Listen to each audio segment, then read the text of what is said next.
여러분, 다니엘과 세 친구들은 자기 목숨을 걸고 세상에 역행했습니다. 자기 목숨을 걸고 세상과 구별되었어요. 그리고 하나님의 도우심을 받아 결국 바벨론 왕 느부갓네살의 신하가 되었죠. 자, 그런데 어느 날 이 느부갓네살 왕이 꿈을 꾸게 됩니다. 그런데 그 꿈이 얼마나 생생하고 강렬한지 다시 잠에 들 수 없는 거예요. 심지어 그의 마음이 극도로 답답하고 불안해졌습니다. 오늘 본문 1절 말씀을 다시 보시면 느부갓네살이 다스린 지 2년이 되는 해에 느부갓네살이 꿈을 꾸고 그로 말미암아 마음이 번민하여 잠을 이루지 못한지라. 자, 이 왕이 번민했다라고 말하죠. 이 번민하다라는 단어는 원어적으로 어떤 뜻이냐면 그 마음이 조급함과 압박감을 느껴서 고통스러운 상태에 있는 것을 의미합니다. 즉 어떤 꿈을 꾼 다음에 그 마음이 극도로 답답하고 불안해진 것입니다. 여러분, 꿈이잖아요. 현실이 아닙니다. 한낱 꿈에 불과한데 세계 최강대국의 황제 느부갓네살 왕이 극심한 불안감과 압박감을 온몸으로 받은 거예요. 아마도 불길한 꿈이라고 생각했을 것입니다. 그러면서 잠을 이루지 못하고 갈대아 술사들을 불렀습니다. 왜냐하면 꿈의 해석을 알고 싶었던 거죠. 이 꿈이 어떤 의미가 있는지, 이 꿈이 영적인 꿈인 것 같은데 이 꿈이 의미하는 그 영적인 의미를 듣고 싶었던 거예요. 여러분 생각해 보십시오. 세상을 호령하는 바벨론 제국의 황제입니다. 근동지방 전체를 다스리는 근동지방의 패권을 쥐고 있는 절대 군주예요. 엄청난 재력, 군사력, 부귀영화를 누리고 있습니다. 인간적으로 보면요, 모든 것에 정말 하나도 부족함이 없는 완벽한 사람이에요. 그런데 이런 사람이 꿈 하나 꿔가지고 극도의 불안감과 두려움을 가진 것입니다. 여러분, 현실의 문제가 아니었어요. 꿈이었습니다. 그냥 개꿈으로 여기면 되잖아요. 그런데 그 영혼 안에 그게 안 된 것입니다. 여러분, 제가 미국에 있을 때 제가 다니던 교회에 엄청난 재력을 가지고 있는 어떤 성도님이 계셨습니다. 그분은 미국에 이민 가셔서 많이 고생하시고 자수성가하신 분이에요. 그분의 자녀들도 반듯하게 잘 자랐습니다. 그런데 문제가 하나 있었는데 이분에게 불안 장애가 있었던 거예요. 항상 예민하고요, 불안해하고 사람들을 못 믿었습니다. 그러니까 친한 사람도 없고요, 항상 혼자였어요. 항상 외로워 보였어요. 그리고 이분의 마음이 항상 불안하니까 밤에 잠을 못 자요. 불면증에 시달렸습니다. 그리고요, 강도가 들어올까 봐 허름한 집에서 살았습니다. 자기 재력을 어떻게든 감추려고 했으며 그 돈을 은행에 갖다 바쳤어요. 자신의 소중한 돈을 잃어버릴까 봐 누리지를 못하는 겁니다. 은행에 쌓아두기만 했습니다. 그러니까 그분의 주변 사람들은 이해할 수가 없는 거죠. 하나님께서 주신 재물이잖아요. 그러면 내가 누릴 건 누리고 그리고 주변 사람들에게 같이 흘려보내라고 하나님께서 주신 것들인데 그분의 마음에 불안과 두려움 때문에 부자인데 가난하게 사는 것입니다. 은행만 부자 되게 해주는 꼴이었어요. 여러분, 이렇게 인간은요, 인간의 근원에서부터 그 영혼에서부터 불안과 두려움에 시달리는 존재입니다. 즉 모든 인간이 불안과 두려움이라는 근원적인, 여러분, 근원적인 문제예요. 이거는 우리 영혼 안에 뿌리 내려 있는 우리 영혼의 근원의 문제입니다. 영적인 문제예요. 불안, 두려움, 모든 사람에게 있어요. 아무리 돈이 많고 높은 권세가 있고 많은 인기를 누려도 그 마음의 불안과 두려움은요, 사라지지 않습니다. 우리가 볼 때는요, 이런 사람들을 보면 얼마나 인생이 편할까, 행복할까, 든든하고 안정될까라고 부러운 마음이 들지만 사실 그렇지 않다는 것입니다. 왜냐하면 이 마음의 불안과 두려움은요, 영적인 거예요. 돈, 좋은 직장, 안정된 직장, 지위, 권세와 같은 눈에 보이는 세상의 힘이 우리 영혼 안에 있는 이 근원적인 문제를 해결해 줄 수 없다는 것입니다. 잠시 위안은 줄 수 있어요. 그런데 다시 불안해져요. 끝없이 두려워져요. 얼마나 불행합니까, 인생이. 왜냐하면 우리 영혼 안에요, 죄성이라는 죄된 본성이 뿌리 내려 있기 때문에 이 죄의 뿌리로부터 욕망과 두려움이라는 죄의 찌꺼기가 그냥 흘러 넘쳐 나오는 거예요. 뿜어져 나오는 것입니다. 죄가 우리 영혼 안에 자리 잡고 있기 때문에 그래요. 그러니까 이 죄의 뿌리가 제거되지 않는 한 우리는 끊임없이 죄의 영향을 받으며 이 두려움과 욕망이라는 죄의 찌꺼기에 신음하며 사는 것입니다. 온 세상을 다 가져도 부족해요. 또 욕망합니다. 불만족. 스스로 비참하다 생각해요. 모든 것을 가져도. 뿌리 깊은 죄에서 나온 이 욕망, 끊임없이 두려워하는 이 인간의 죄의 찌꺼기, 이게 인간입니다. 이게 저예요. 이게 우리예요. 여러분, 그러니까 인간은 결국 항상 불안하고 무언가에 쫓기고 눌려있고 의심하고 만족하지 못하는 불행한 존재입니다. 인간의 죄가 만들어낸 참혹한 결과예요. 그리고 이것이 바로 오늘 본문 말씀이 보여주고 있잖아요. 느부갓네살 왕, 정말 세상에서 제일 강력한 왕이었습니다. 정말 역사의 한 페이지를 장식한 유명한 왕이에요. 세계사에 나오는 유명한 왕입니다. 이 왕도요, 마음이 번민하여 잠을 이루지 못하더라. 극심한 불안감과 압박감에 시달렸더라. 인간의 한계를 보여준다는 거예요. 인간의 첫 번째 한계, 인간은 불안과 두려움이라는 근원적인 마음의 문제를 가지고 있다는 것입니다. 자, 그래서 이제 갈대아 술사들이 왔죠. 왕의 앞에 섰습니다. 그런데 여러분, 이 갈대아 술사들은요, 단순히 점쟁이나 마술사가 아니었어요. 연금술, 점성학, 천문학과 같은 메소포타미아 문명에 발전된 학문에 능통한 학자들이었습니다. 아마도 바벨론 제국 최고의 석학들이었을 거예요. 꿈을 해석하고요, 미래를 예측하는 일은 학문의 일환으로서 행한 것입니다. 자, 그런데 느부갓네살 왕이 이제 그들에게 꿈을 해석해줘라 라고 말해줘야 당연하죠. 그런데 정말 상상도 못할 황당한 요구를 하는 거예요. 오늘 본문 5절부터 6절까지 말씀 우리 같이 읽습니다.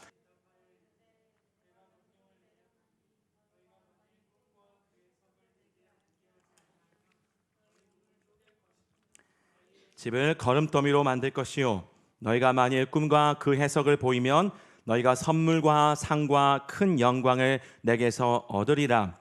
그런즉 꿈과 그 해석을 내게 보이라 하니.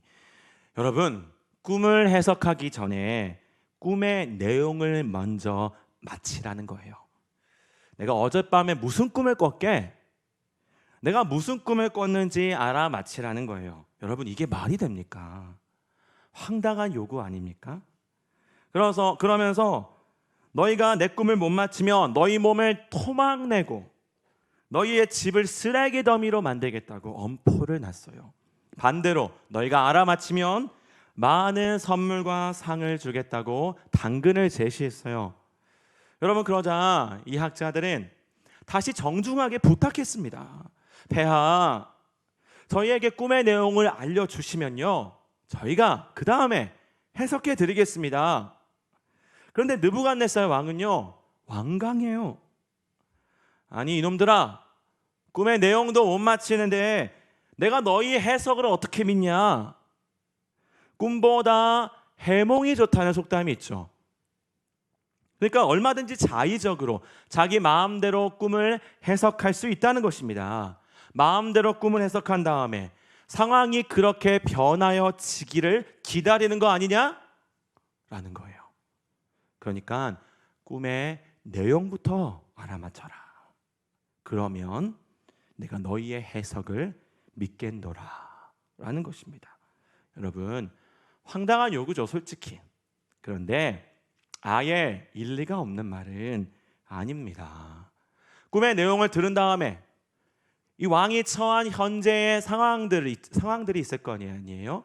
그 나라가 처한 상황들이 있을 거고 왕의 개인적인 여러 가지 일들, 사건들이 있을 것인데 그 꿈을 얼마든지 적절하게 조합해서 자기 마음대로 해석해버리면 뭐 누가 압니까? 그 꿈의 해석이라는데.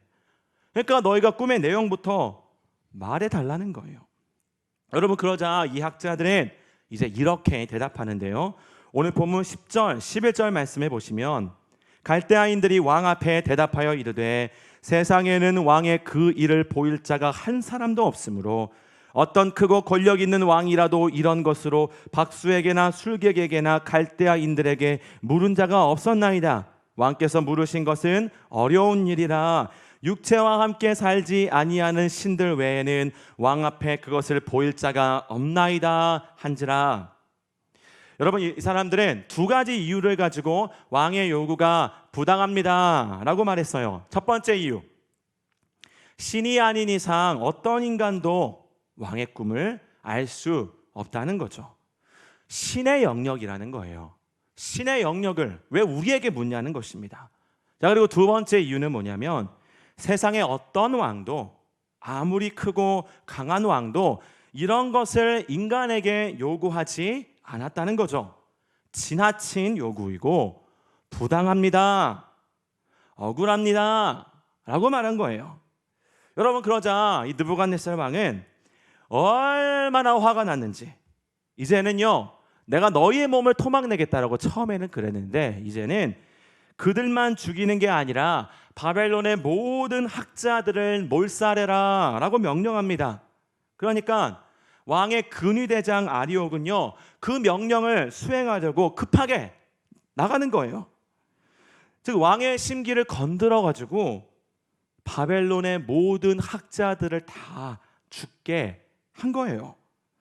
자기들만 죽으면 됐잖아요, 사실. 그런데 일을 엄청나게 키운 것입니다. 여러분, 메소포타미아 문명의 그 찬란한 문명이 사장되게 생겼습니다.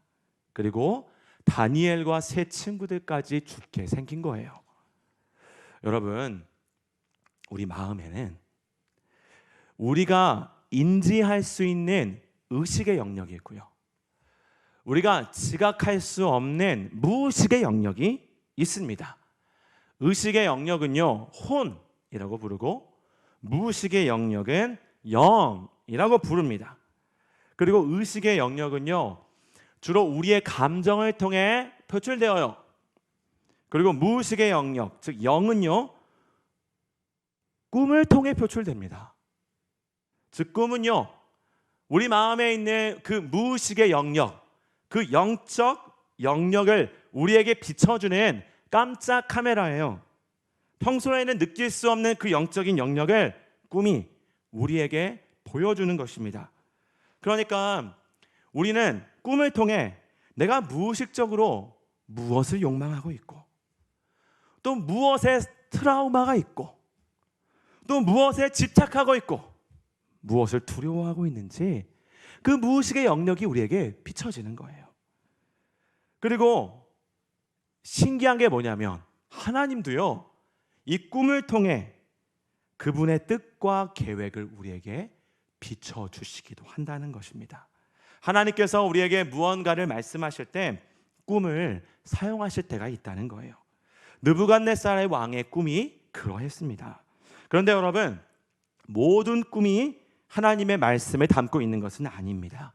꿈의 대부분은요, 사실 꿈의 거의 대부분은 우리 마음속 무의식에 있는 것들이 이렇게 튀어나오는 거예요. 그러니까 모든 꿈에 의미를 부여할 필요가 없어요. 모든 꿈을 신뢰하거나 또 두려워할 필요가 없습니다. 게다가 하나님이 주신 꿈이라 할지라도, 그 영적인 꿈이라 할지라도 우리는 반드시 이 성경이라는 필터를 통과시켜서 그 꿈을 분별해야 돼요. 분별. 왜냐하면 우리 마음에 죄가 이렇게 죄된 틀, 죄성이 있잖아요. 그런데 하나님의 꿈을 통해 우리에게 말씀을 하셔도 그 죄의 틀을 통과해서 우리에게 인지가 되기 때문에 얼마든지 우리는 내 중심적으로 그 꿈을 해석할 수 있다는 것입니다. 자기 마음대로 그 꿈을요, 하나님의 말씀을 그냥 왜곡해서 내 마음대로 받아들일 수 있다는 거예요. 여러분, 그래서 예언, 환상, 꿈, 방언, 통변, 이런 신비로운 현상적인 방법으로 하나님께서 우리에게 말씀을 하셔도 우리는 그것을 그냥 100% 받아들이면 안 됩니다. 반드시 성경이라는 가장 완전하고 순결한 이 필터, 절대적인 필터를 통과해서 이 말씀에 벗어남이 없게 그 하나님의 말씀을 받아들여야 되는 거예요. 여러분, 이렇게 꿈은 영적인 영역을 다루고 있습니다. 그러니까 우리가 다른 사람의 꿈을 아는 것은 불가능한 거죠. 세계 최고의 석학들이라 할지라도 그 영적인 영역을 들여다볼 수 없어요.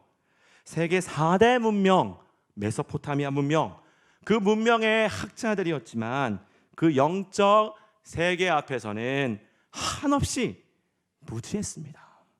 평생 세상 이치를 연구하고 자연 법칙을 공부하고 학문을 정립해도 그 영역에는 도달할 수 없는 거예요. 그 영역, 그 영적인 영역은요, 우리가 살고 있는 이 3차원의 세계보다 훨씬 높은 차원에 있기 때문에 우리가 깨달을 수도 없고 이해할 수도 없고 상상할 수도 없는 거예요. 마치 이 조그만 개미가 인간 세계를 이해할 수 없는 것과 마찬가지입니다. 이 미물이요, 여러분, 이 미물이 이 스마트폰을 이해할 수 있겠습니까? 마찬가지로 우리 또한 하나님의 계시가 우리에게 있지 않는 한, 하나님의 도움이 있지 않는 한 그 영적 세계를 우리의 힘으로, 우리의 이성으로, 우리의 지성으로 알 수가 없다는 거예요. 여러분, 그러니까 인간은 사실 굉장히 무지한 존재입니다. 세상 사람들은 내 분야에 내가 전문가야 라고 막 자부하고요, 내가 내 분야에는 방대한 지식이 있다라고 생각해도 여러분, 사실 아무것도 모르는 거예요. 그들이 아는 건요, 눈앞에 보이는 물질 세계가 전부예요. 보이지 않는 영적인 세계는 우주보다 넓습니다. 우주보다 광대하고 우주보다 복잡하고 우주보다 초월적인데 우리는 이 물질 세계에 갇혀가지고 그냥 눈에 보이는 것들, 육체적으로만 살아가는, 사실 짐승과 하등 다를 바 없는 그런 모습으로 살아가는 것이 세상 사람이라는 것입니다. 우리 인간이라는 거예요. 게다가 우리는요, 우리 마음에 영적인 공간이 있다라고 했죠. 영혼이라 그러잖아요, 우리 마음에. 근데 그 영적인 공간도 의식하지 못하는 진짜 무지한 자들입니다. 그래서 그 영역을요, 무의식의 영역이라고 부르는 거예요. 즉 우리는요, 우리 마음도 이해하지 못해요. 나도 내 마음을 모르겠어, 이렇게 말하는 사람들 있죠. 내 마음도 이해하지 못하고 내 마음의 그 무의식의 영역에 나도 모르게 상처가 있었는데도 그 상처가 나는 기억도 못하고 인지도 못하는 그 상처가 무의식의 영역에 자리 잡아서 그냥 나오는 겁니다. 근데 몰라요. 뭐가 문제인지도 몰라요. 이렇게 의식하지 못하고 내 마음도 이해하지 못하는 우리가 어떻게 스스로 유식하다고 하겠습니까?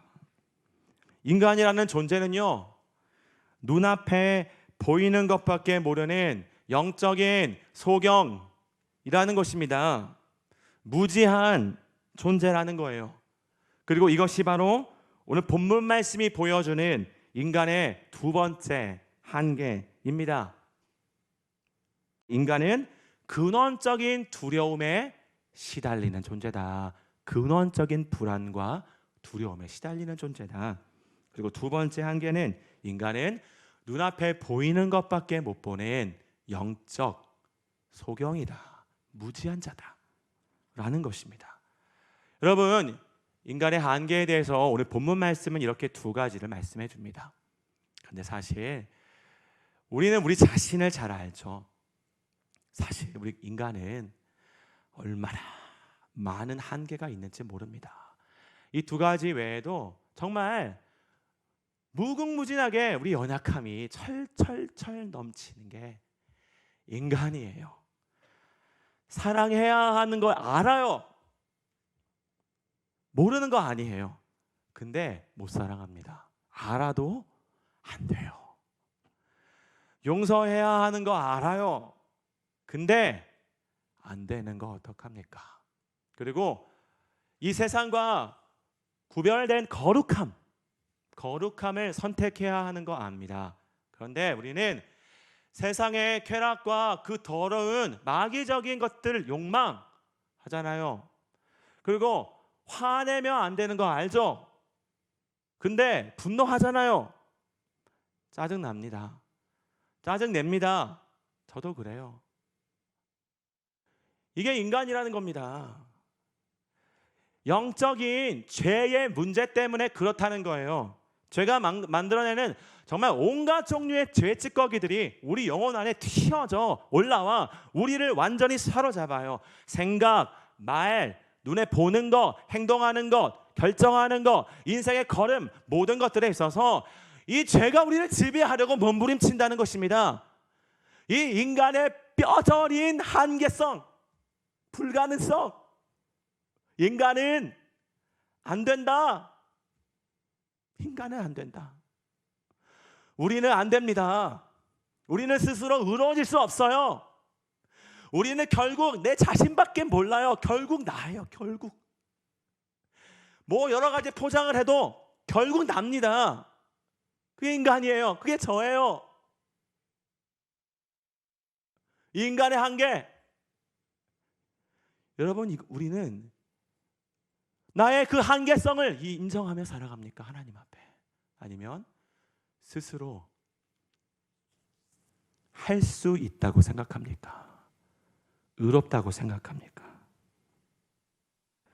여러분, 그런데 놀랍게도 다니엘은요, 세상 사람들이 할 수 없었던 그 인간의 한계를 뛰어넘었습니다.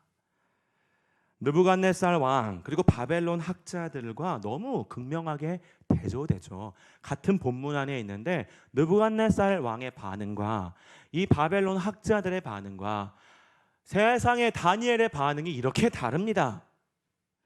그 위기의 순간에 어떻게 이런 인간의 한계를 뛰어넘을 수 있었는지, 이 세상 한복판에서 인간의 한계를 초월한 초월적인 능력을 발휘했어요.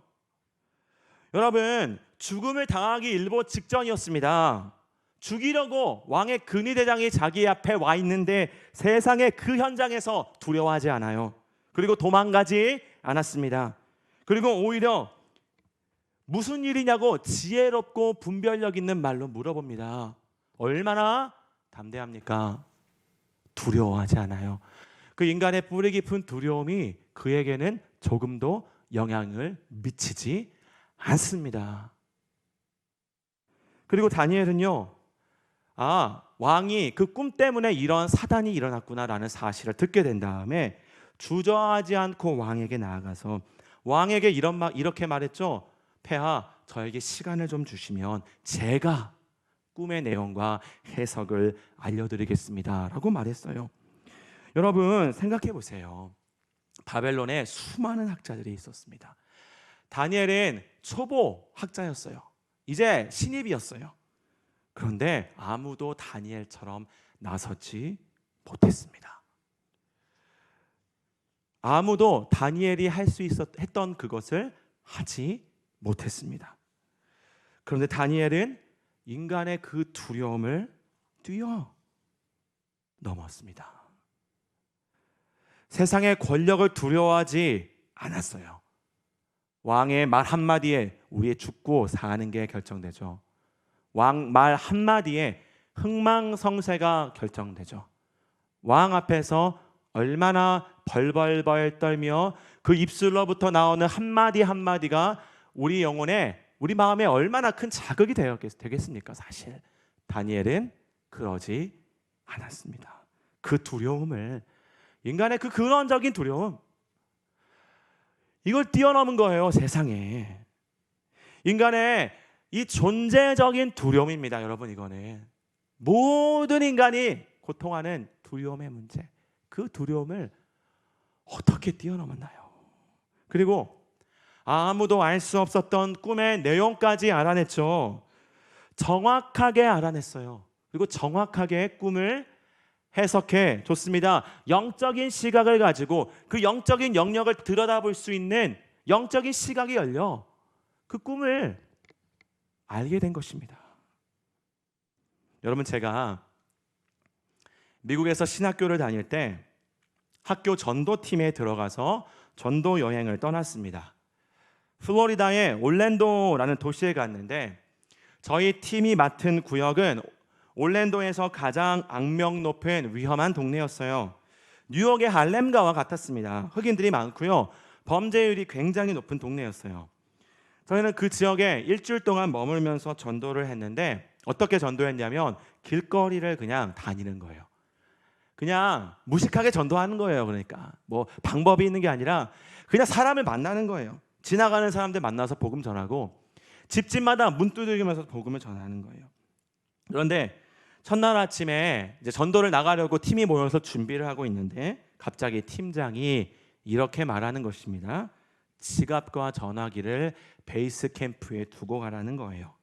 왜냐하면 우리가 커버할 그 지역은 갱이 난리를 치고 있고 마약상이 있고 마약 중독자들이 넘치고 매춘부들이 있다는 것입니다. 그러니까 지갑을 갖고 다니다가 돈을 빼앗기고 또 괜히 위험에 처할 수 있다는 거예요. 여러분, 저는 팀장으로부터 그 이야기를 듣자마자 제 마음에 갑자기 엄청난 두려움이 밀려왔습니다. 저는 미국 사람도 아니잖아요. 영어도 서툴고요. 흑인 영어는 더더욱 못 알아듣겠는데 평소 같았으면 지나가지도 않을 그 위험한 동네에서 내가 어떻게 복음을 전할 수 있겠는가? 두려워지는 거예요. 저희 팀에서요, 한 20명이 같이 갔는데 신학생들이 저 빼고 다 미국 사람이었습니다. 두려움이라는 정말 거대한 파도가 밀려와가지고 제 영혼을 막 휩쓸고 탈탈탈 털어버리는 거예요. 그러니까 제 마음에 어떤 생각이 드냐면 내가 여기서 뭐 하는 거지? 내가 여기 왜 여기서 왜 여기에 있지? 집에 돌아가고 싶은 거예요. 여러분, 그러니까 하나님께 부르짖지 않을 수 없었어요. 기도하지 않을 수 없었습니다. 집에 돌아갈 것 같았어요. 정말 다 포기하고 나 못하겠으니까 미안한데 나는 그냥 비행기 타고 돌아갈게. 그럴 것 같은 거예요. 그래서 부르짖었어요. 하나님께. 하나님 좀 도와주세요. 하나님 저 못합니다. 하나님 도와주세요. 하나님 도와주세요. 부르짖었습니다. 여러분, 이렇게 기도하는데 나중에는 이런 기도가 나오는 거예요. 제가 죽으면 죽겠습니다. 이거 에스더의 고백이었죠. 죽으면 죽으리이다. 제가 죽으면 죽겠습니다. 죽음을 각오하겠습니다. 죽음을 각오하고 복음을 전하겠습니다. 라고 기도했어요. 여러분, 그러니까 갑자기 제 마음에, 여러분 이건요 인간적으로 설명할 수 있는 게 아니에요. 영적인 거라 그랬죠. 갑자기 제 마음에 성령님이 정말 말도 안 되는 용기와 믿음과 기쁨을 주시는 거예요. 한순간이었어요. 한순간에 제 마음이 180도 바뀌었어요. 그리고 순식간에 두려움이 사라졌습니다. 언제 그랬냐는 것처럼 모든 두려움이 사라졌어요.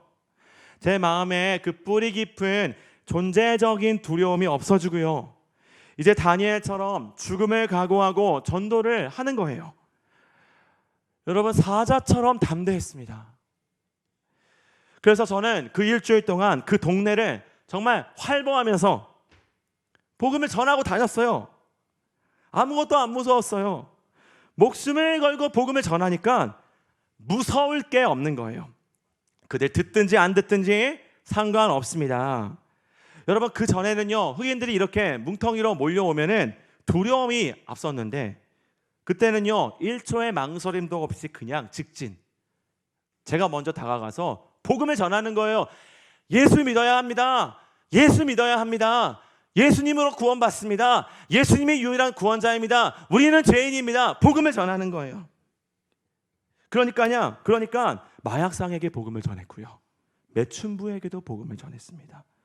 하루는 밤에 흑인들이, 정말 큰 흑인들이, 젊은 흑인들이 저를 혼자 있는데 둘러싸가지고 그 앞에서 복음을 전하는 거예요. 그런데 그 중에 한 명이 복음을 다 들은 다음에 영접 기도를 하자고 하는데, 영접 기도는 안 하고 돈 달래요. 돈. 내 시간을 너가 가져갔으니까 돈으로 갚아라는 것입니다. 여러분, 그런데 그 순간에도 두렵지 않았어요. 복음을 들어놓고 예수님은 거절하고 세상에 거짓 구원자인 돈을 달래요. 진짜 구원자인 예수를 전했는데 세상에 거짓 신, 거짓 구원자 돈 달래요. 불쌍한 거예요. 예수를 거절하다니, 진짜 구원자를 눈앞에서 거절하다니 불쌍한 거예요. 두렵지 않았습니다. 그래서 축복하며 기도해 주려고, 돈이 없지만 기도해 주겠다라고 말하는데 제 친구들이 와서 저를 구출해 줬습니다. 여러분, 지금 생각하면요 제가 어떻게 그렇게 전도했는지 모르겠어요. 즉, 제가 한 게 아니었습니다. 원래 저는요 두려움이 많은 사람이에요. 겁이 많은 사람입니다. 그리고 그 전에 저를 보면 벌벌벌 떨고 있었잖아요. 다 포기하고 짐 싸서 집에 가고 싶었습니다. 그런데 하나님의 신적인 능력이 제 영혼 안에 부어지니까 정말 말도 안 되는 용기와 확신과 믿음과 평안으로 목숨을 걸고 이 생명의 복음을 전한 것입니다. 하나님의 능력이 역사했던 거예요. 제가 한 게 아니었어요. 여러분, 이것을 하나님의 초월적인 능력이라고 불러요. 인간의 한계, 인간의 연약함을 초월하게 만드는 그 하나님의 능력, 그 신적인 능력, 그 성령의 능력, 여러분, 그 능력을 소유한 사람이 바로 성도라는 것입니다.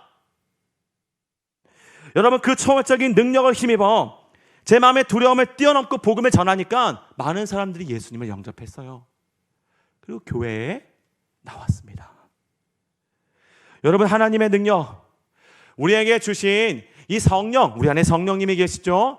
이 성령님을 통한 하나님의 능력은요 초월적입니다. 모든 것을 할 수 있어요. 우리는 얼마나 쉽게 현실에 위축됩니까? 얼마나 쉽게 작아집니까? 얼마나 쉽게 사람을 두려워하고 문제에 압도되고 포기하려고 합니까? 하지만 하나님의 능력이 우리 안에서 역사하게 되면 우리의 한계를, 제가 앞서 말했던 그 인간의 한계들을 능히 뛰어넘을 수 있다는 거예요. 초월할 수 있다는 것입니다. 불가능이 없다는 거예요. 다니엘이 그 능력을 힘입고 인간의 한계를 뛰어넘었잖아요. 인간의 근원적인 두려움, 그 뿌리 깊은 두려움을 어떻게 이겼나요? 그리고 어떻게 영적인 시각을 가지고 그 영적인 영역을 들여다볼 수 있었나요? 하나님의 초월적인 능력, 그 능력의 초월성, 인간의 한계에 갇혀 있는 게 아니라 그 한계를 뛰어넘어 버리는 하나님의 그 전능하신 능력. 여러분, 그 능력이 우리의 것입니다. 우리가 소유했어요. 그 제한 없는 능력. 빌립보서 4장 13절에 내게 능력 주시는 자 안에서 내가 모든 것을 할 수 있느니라.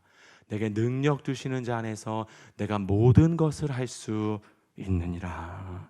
하나님의 능력 때문에 모든 것을 할 수 있다. 불가능이 없다. 안 된다 라고 우리의 죄는, 사탄은 말하지만 하나님은, 성령님은, 또 그분의 능력은 할 수 있다. 가능하다. 불가능이 없다. 뛰어넘을 수 있다 라는 것입니다. 여러분, 그런데 한 가지 중요한 포인트가 있습니다. 하나님께서 이 초월적인 능력을 우리에게 주신 이유가 뭐냐면 어떤 특별한 목적이 있다는 거예요. 기복적인 목적을 위해 주신 게 아닙니다. 이 세상에서 막 잘 나가고 형통하고 부자되고 성공하기 위해 이 능력을 사용해라라는 게 아니고요. 이 능력은요, 내 왕국을 이 세상에서 확장하라고 주신 게 아니라 이 세상에서 복음을 전하여, 이 세상에서 복음을 전해서 세상 사람들을 구원하기 위해 이 능력을 주셨다는 것입니다. 하나님 나라를 확장하라고 이 능력을 주신 거예요. 다니엘이 그랬던 것처럼 말입니다. 여러분, 다니엘은 하나님의 능력을 힘입어 그 많은 수많은 학자들을 왕의 대학살로부터 구원했잖아요. 여러분, 예수님께서도 이렇게 말씀하셨습니다. 사도행전 1장 8절 말씀을 보시면 오직 성령이 너희에게 임하시면 너희가 권능을 받고 권세와 능력을 받고 그 권세와 능력을 가지고 예루살렘과 온 유대와 사마리아와 땅끝까지 다니며 복음의 증인이 되라. 성령의 그 초월적인 능력을 받는 이유는 복음 전하라고, 예수님 전하라고, 그래서 영혼 구원하라는 것입니다. 영혼들이 복음이 필요하잖아요. 구원 받아야 하잖아요. 우리 구원 받은 것처럼 복음을 듣고 복음을 눈으로 우리의 삶을 통해 복음을 봐야 하잖아요. 우리에게 이 능력이 부어져 복음을 살아낼 수 있는 능력이라는 것입니다. 복음을 전할 수 있는 능력, 초월적인 능력, 그 목적을 위해 주신 거예요. 여러분, 우리는 이 세상에서 하나님의 이 초월적인 능력을 소유한 사람들입니다. 그 능력이 내 안에 여전히 살아있어요. 휴화산, 내가 만약 그 능력을 발휘하지 못한다면 휴화산과 같죠. 활화산은 아직 아니지라도 내 안에 꿈틀꿈틀 그 능력이 있습니다. 성령님이 내 안에 계시니까, 내가 정말 구원받았다면 내 안에 성령님이 그 초월적인 능력을 얼마든지 나타내실 수 있어요.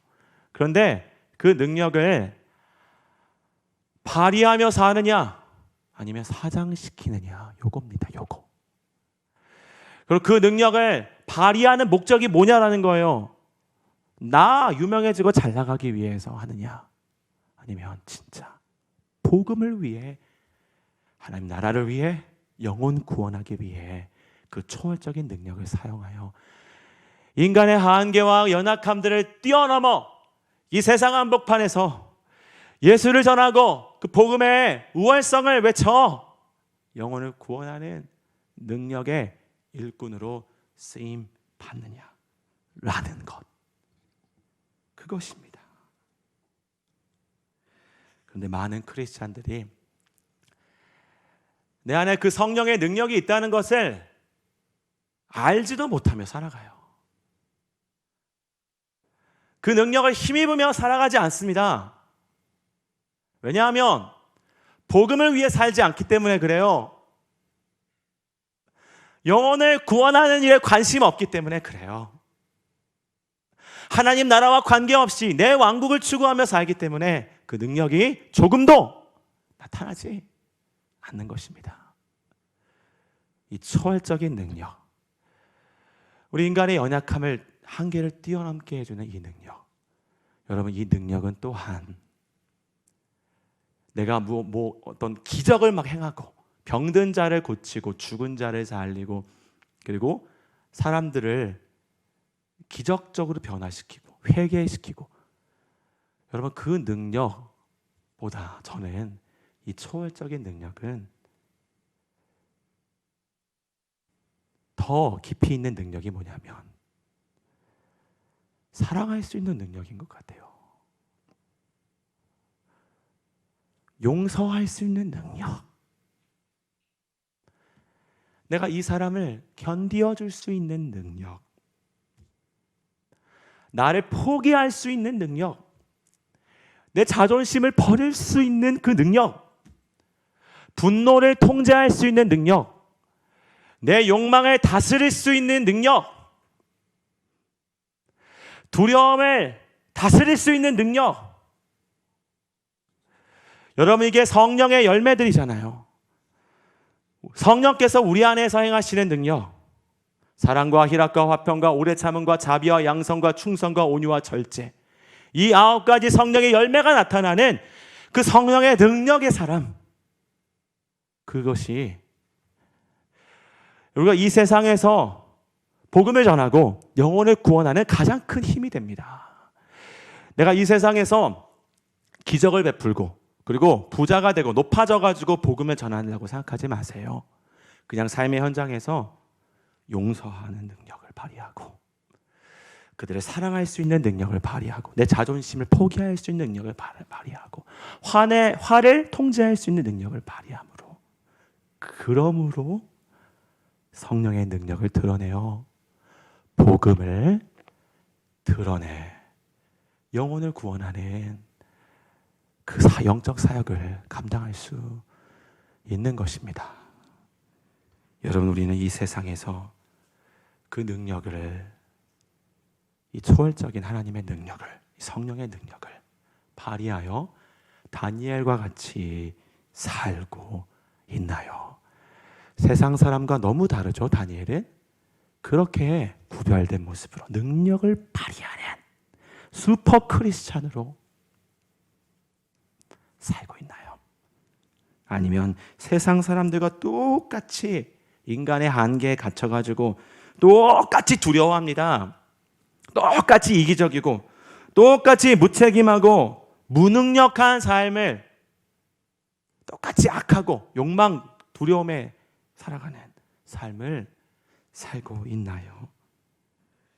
여러분 우리는 다니엘과 같이 하나님의 능력을 발휘하는 슈퍼 크리스천이 되어야 합니다. 그 능력을 발휘해야 돼요. 그 능력을 드러내야 합니다. 그 능력으로 살아갈 수 있습니다. 그 능력으로 인간의 한계를 뛰어넘을 수 있습니다.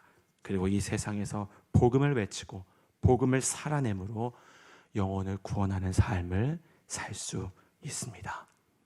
우리가 속한 세상 한복판에서 하나님의 이 초월적인 능력을 가지고 인간의 한계를 뛰어넘고 영혼을 구원하는 저와 여러분이 되시기를 간절히 축원합니다. 함께 찬양하시겠습니다.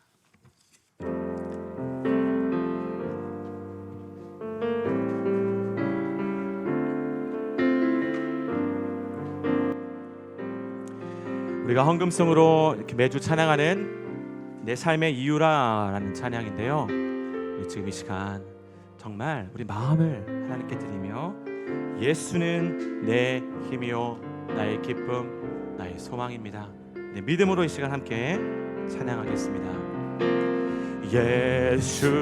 예수는 내 힘이요 나의 기쁨 내 참 소망 그 이름에 생명이 아멘 내 삶의 이유라 예수는 내 힘이요 예수는 내 힘이요 아멘 나의 기쁨 내 참 소망 그 이름에 생명임 내 삶의 이루라 오직 주만 오직 주만 따라갑니다 오직 주만 높이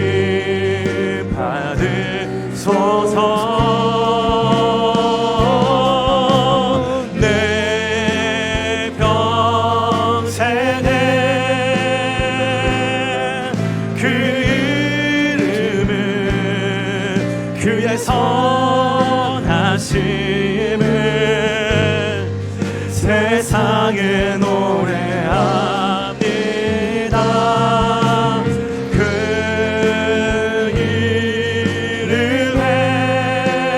이름에 그 신능력 영원한 생명에 내 삶의 이유라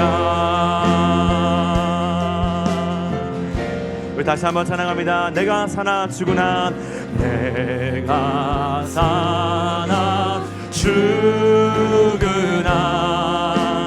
그 이름을 위하여 내 모든 것 다 드리니 나를 받으소서 다시 한번 내가 사나 죽으나 내가 사나 죽으나 그 이름을 위하여 내 모든 것 다 드리니 나를 받으소서 오직 주만 따라갑니다 오직 주만 따라갑니다 오직 주만 높이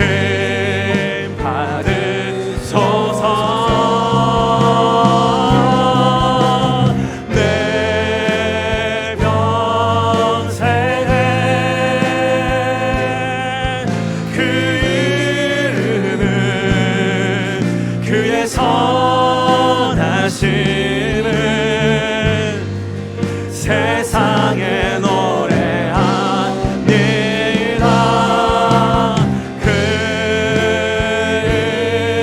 이름에 그 신능력 영원한 생명인 내 삶 우리 믿음의 결단을 드리며 내 평생의 그 이름을 위해 내 평생에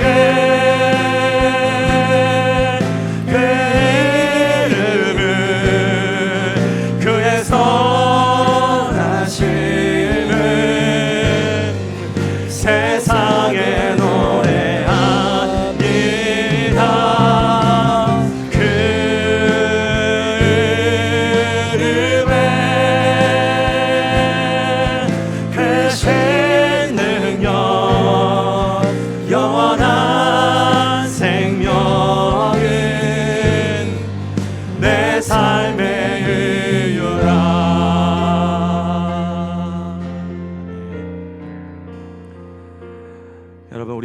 사람에게는 각자마다 특별히 더 연약한 한계가 있습니다. 불가능한 영역이 있어요.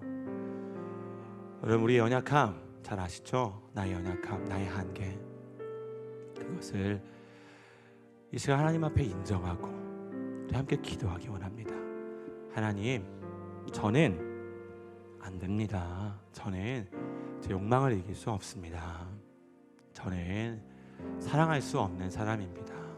저는 제 자존심을 버릴 수가 없습니다. 죽어도 용서를 못하겠어요. 정말 죽어도 못하겠어요. 하나님, 저는 안 됩니다. 저는 복음을 전할 수가 없습니다. 우리의 연약함, 우리의 이 근원적인 두려움, 여러분, 그 연약함에 매몰되면 안 돼요. 지금 이 시간은 하나님, 내 안에 계신 그 초월적인 능력을 발휘하여 그 능력을 힘입어서 다니엘과 같이 정말 슈퍼 크리스찬으로 하나님의 능력을 이 세상에 드러내는, 하나님의 능력이 전무하고 인간의 노력과 인간의 방법이 가득한 이 세상에 하나님의 그 초월적인 능력을 폭발적으로 드러내는 슈퍼 크리스찬으로, 진짜 하나님 나라의 일꾼으로, 하나님, 저는 안 되지만 주님 능력 힘입어 뛰어넘을 수 있도록, 이 죄를 뛰어넘고, 이 이기심을 뛰어넘고, 이 두려움을 뛰어넘고, 또 상황의 어려움을 뛰어넘을 수 있도록 하나님, 내 연약함을 초월하는 믿음을 주님 주십시오. 주님 주십시오. 주님 도와주십시오. 주님 힘을 더해 주십시오. 라며 우리 이 시간 같이 하나님 앞에 주여 한번 부르고 같이 기도하며 나가기 원합니다. 기도하시겠습니다. 주여,